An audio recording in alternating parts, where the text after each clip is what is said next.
First met Gina freshman year at Malone. She was a commuter. I was a resident there. It was down in what we call PGB, or the freshman dorms, and I had a friend, Jared, and she knew him too, both friends with both of us. And one of the times, they're called visitation hours, and that's when the girls can come over and kind of hang in the rooms.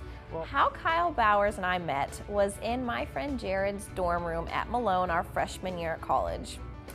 I was making a little jam playlist on Jared's computer, putting in all of my favorite songs. Well, Mr. Kyle Bowers walks up to me, commenting about my favorite band, 311, saying how it was so bad and evil and things like that. Well, I basically blew a casket on him.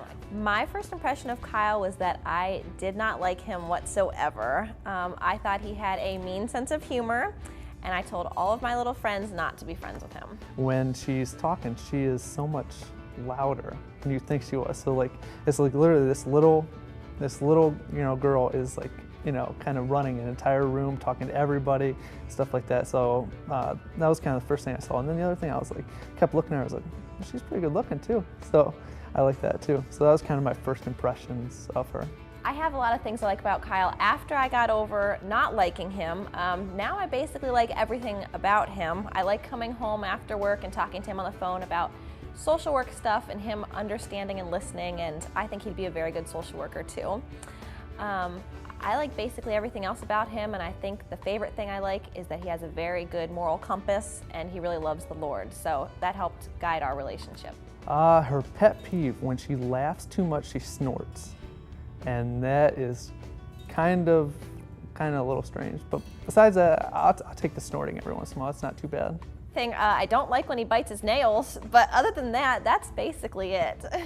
But I was interested, and I kind of waited for those little bits of visitation hours when the girls could come down to the rooms and I could kind of talk to her and stuff like that. So that's kind of how we met. Well, this is how I actually asked her out. I started with I waited a couple weeks because you said that you weren't quite ready. I heard that through a couple friends.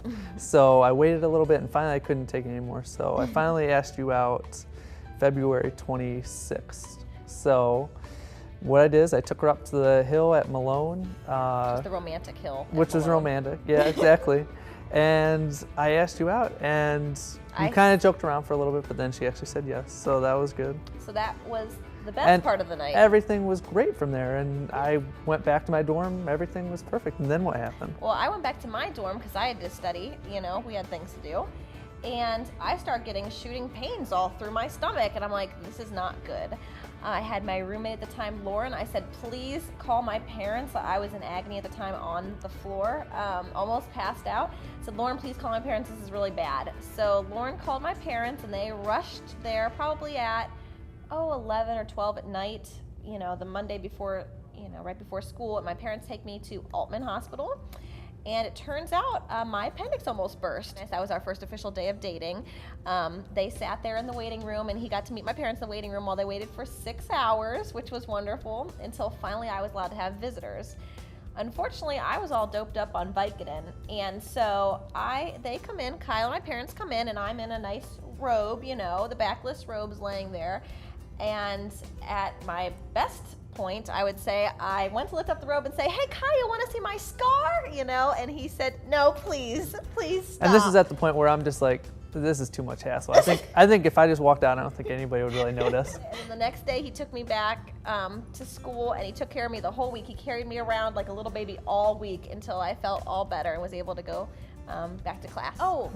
One day we were sitting in the Malone parking lot talking together, and we were listening to the one song, and I don't remember what song it was, but it said we even have our secret handshake, that song.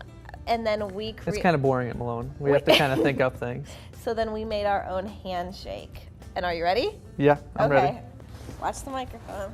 Okay.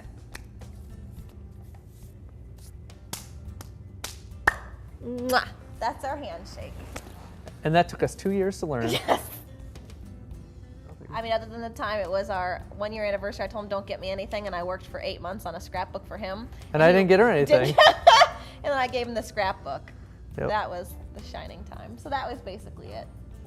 Actually, February 26th was our 4-year our 4-year anniversary, and I was like, what a good way. She'll already be expecting me to get her something, so she's not going to be that surprised if I kind of keep giving her stuff, and she's not going to know it's going to be an engagement. I also pushed it back one day just because it was Saturday and she could get there and stuff. So on February 27th, I kind of started putting things together.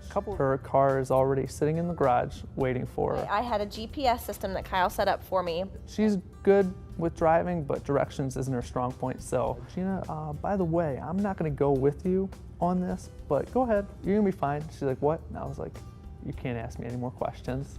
So I hit 1 and it took me to Christian Roberts Salon in Norwalk, one of the best salons. So then I left there and took it to his brother Ryan's house, and everything was sitting in the bathroom waiting for me. And so I got ready there, and then I called him after that, and I pressed the last destination. It took me back to his house. This is where things get kind of fuzzy. I remember walking into the living room, and all of the stuff was cleared away. It was just this giant arch Kyle constructed. It was probably 6-7 feet tall maybe.